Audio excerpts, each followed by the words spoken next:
Happy 2018 everyone, this is Dalek44 and I've decided to bring you another commentary for my review of the LEGO Batman movie. Now, a lot of you may be wondering why aren't there that many new projects after LEGO Dimensions Year 2 review. And I swear to you, I have got other projects in the works, like I've got new projects in mind. But because of my current job, I don't really have that much time outside of the weekend and evenings to work on them. So I just thought to pass the time, I might as well do a commentary of one of my favourite reviews I've done.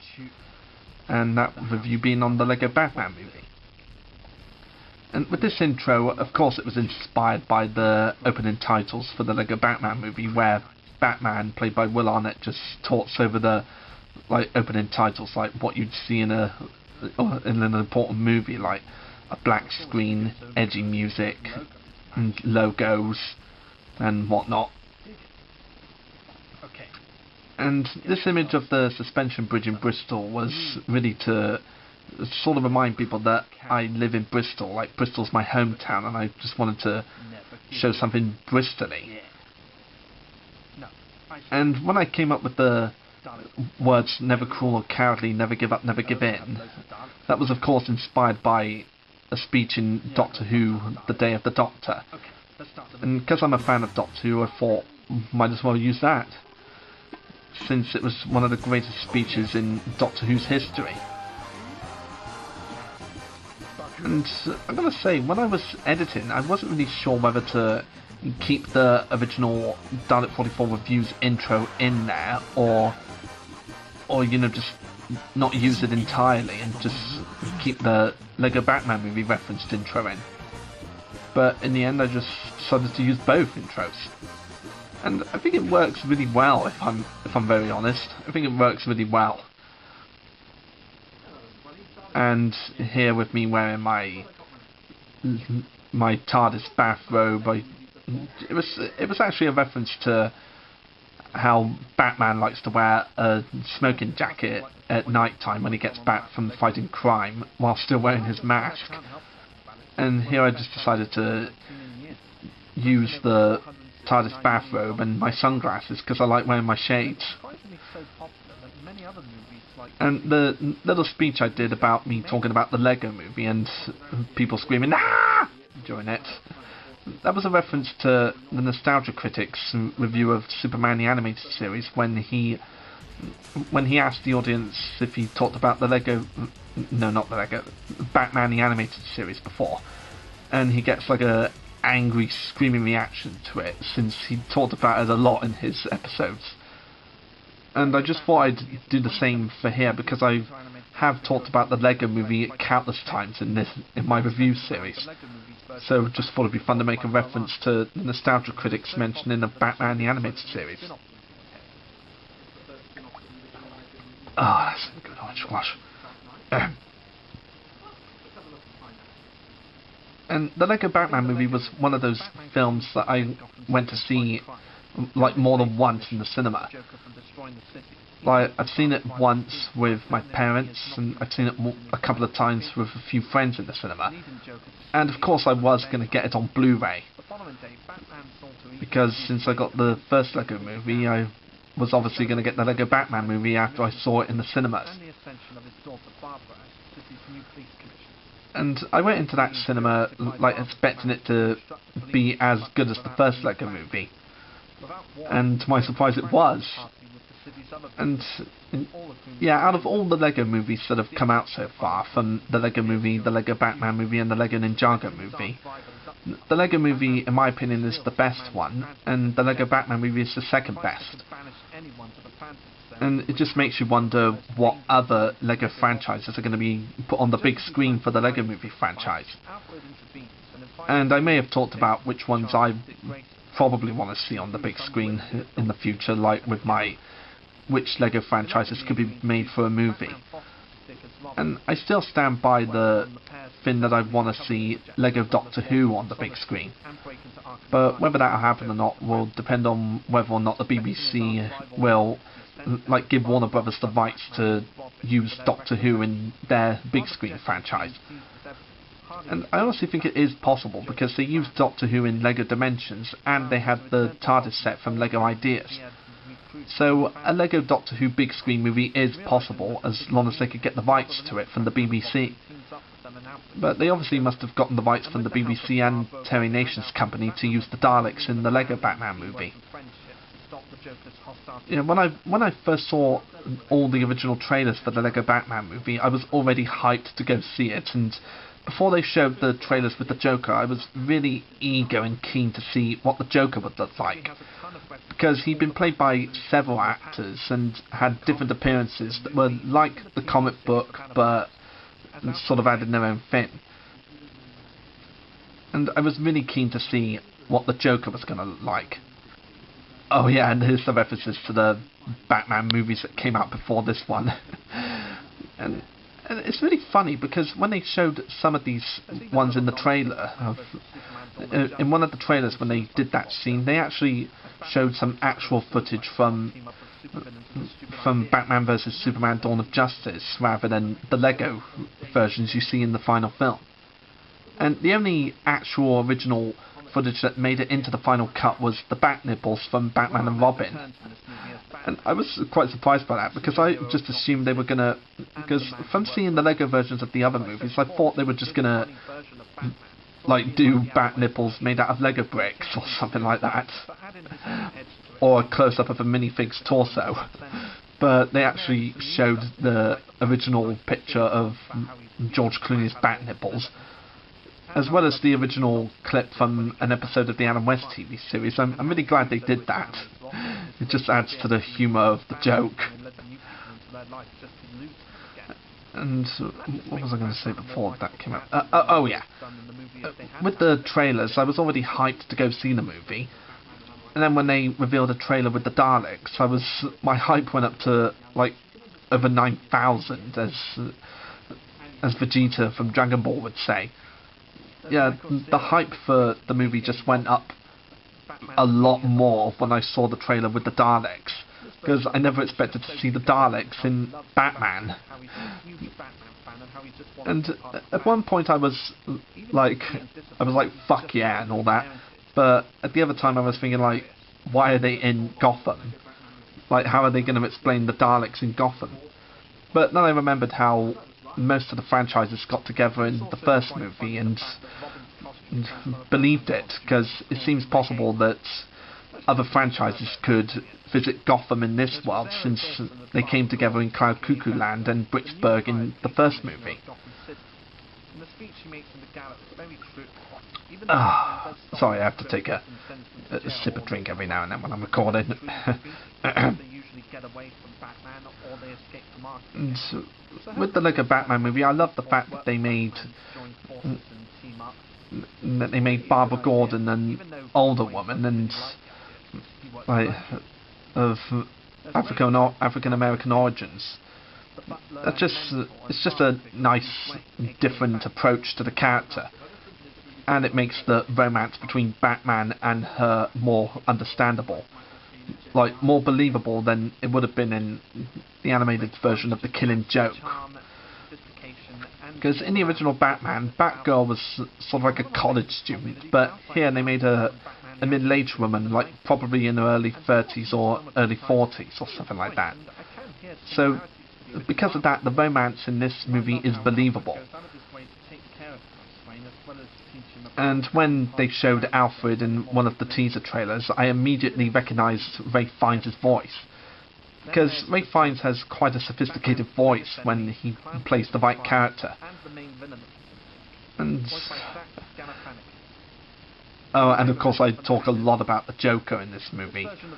Like how he's different from the Joker that we know from the comics and the movies and the TV shows, but like he's sort of the same Joker, but more child-friendly. He's a child-friendly Joker.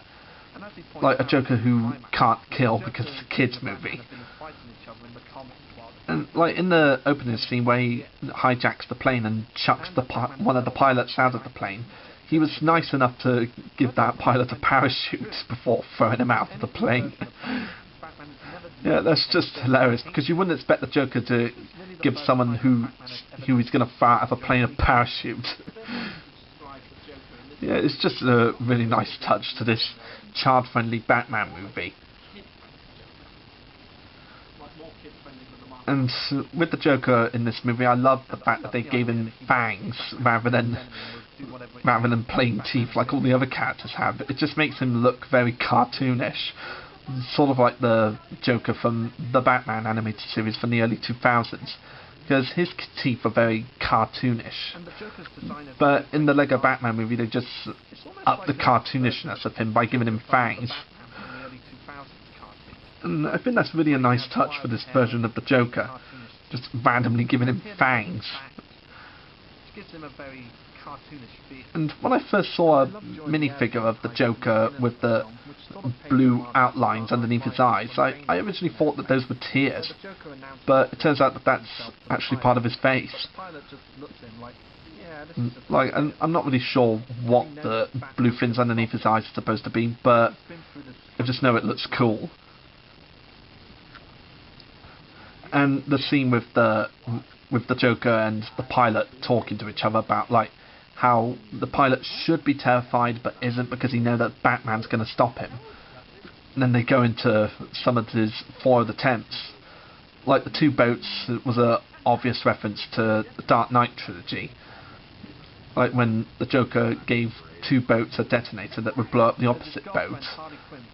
And the parade with the Prince music was a reference to the first Tim Burton Batman movie when the Joker used his scheme to use his killing gas on all of Gotham City. And it was just a reference to the two big screen movies he was in before Suicide Squad. And as I mentioned, I love Harley Quinn's design in this movie. And I really love how they gave her roller skates. It's just a nice addition to this version of the character. And when I go through the list of Batman villains that showed up in it, I know there's loads more that show up in this, but there was just some that I didn't really have the time to find all the names to, so I just went for the villains that I immediately recognised, and the ones that the Joker listed, of course. And are you making this up? No, they're all real, probably worth a Google. I think is one of the best lines in this movie. Because, like a lot of people like myself, you'd find it hard to believe that most of these villains that the Joker lists actually came from Batman. But if you do a Google search, then you'll discover that they do come from Batman. Like, some of them come from the comics, and others come from the Adam West show, and even the animated series, like the Condiment King. Oh yeah, and these Daleks look awesome in this movie. Like, it's a reference to the Paradigm Daleks from Victory of the Daleks to Asylum of the Daleks. Like the Daleks that we were promised were gonna have more appearances in the show and show off some of their new abilities that they could do, but because of whiny bitch fans, then we never got to see that, and they got removed and replaced with the Bronze Daleks again. And of course the Bronze Daleks are my favourite Daleks in the show, but I think it's a shame that we didn't get to see the new Daleks' full potential. So I think it's nice that they made a design for the Daleks in this movie that was a reference to the design of those Daleks. And I know they're gonna release more Lego Batman movie sets this year, like the Justice League Party and Egghead's vehicle and the Bat Space Shuttle with the Reggae Man outfit. But if they do more Lego Batman sets, I'm honestly hoping that they do a set with the Daleks in it. Like, say, a Phantom Zone set, or maybe a set with like Batman and Robin fighting the Daleks and the Gremlins, like they did during the film's climax. It would just be nice to see these Daleks in physical minifigure form. And with Bane and Two-Face in this movie, I love how their designs are a combination of different versions of the characters. Like, Two-Face's design is a combination of like all the big screen Two-Faces that existed in the past, like Billy D. Williams Harvey Dent in Batman '89, Tommy Lee Jones and Two-Face in The Dark Knight. No, not The Dark Knight, Batman Forever. And the Two-Face from The Dark Knight, like with the skull revealed on the burnt side of the face. And I think it's a nice touch that on his deformed side, it just makes it look like the plastic on his face is just melting. Like he's got the Billy D. Williams appearance and voice from the Tim Burton film. He has Tommy Lee Jones's Two-Face's pink hair, and the burnt face is the Dark Knight Two-Face, since the Dark Knight's Two-Face has a deformed face, is basically his skull. And Bane looks awesome in this movie as well, it's like a combination of the Bane from the comic books with the big fig and the Mexican wrestler mask. And the metal mouthpiece on his mask, as well as the boa collar jacket that he wears, was an obvious nod to Tom Hardy's Bane from The Dark Knight Rises. And of course, getting someone to imitate him is just really awesome.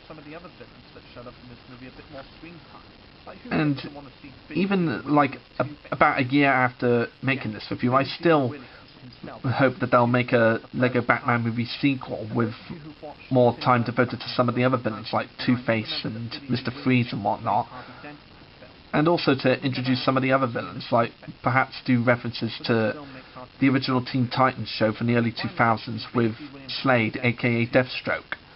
And if they're going to do Lego Deathstroke, aka Slade, in the Lego movie universe, then I'm honestly hoping they get Ron Perlman from Teen Titans to do him, because he just seems to suit that version of the character. Much like the original Lego movie, the Lego Batman. And with this movie, it's quite a difference from the first movie, where pretty much everything was made out of Lego, but in the Lego Batman movie, the only things that aren't made of Lego are the water and the smoke. But I honestly don't mind that, because it's like a different universe. It's sort of like a different world compared to Bricksburg and everywhere else from the first Lego movie. Oh yeah, and here's the white screen and random ending bit. Because in the Lego Batman movie, they sort of end it with a white screen and the snake clowns. But here I thought I'd end it with a minifigure of me being surrounded by character building Daleks. It was just a nice opportunity to show off the character building Daleks I have. And the big one I find about it is an obvious quote from Family Guy. I just thought I'd just have myself turn to the audience and go like, yeah, I'm facing Daleks, big what want to find about it? As an obvious nod to a character from Family Guy that got ran over by a tank. Yeah, and it was just one of my favourite Family Guy quotes, and I really wanted to use it every now and then. So that's my commentary for the Lego Batman movie review. I hope you guys enjoyed it, and I'll see you next time.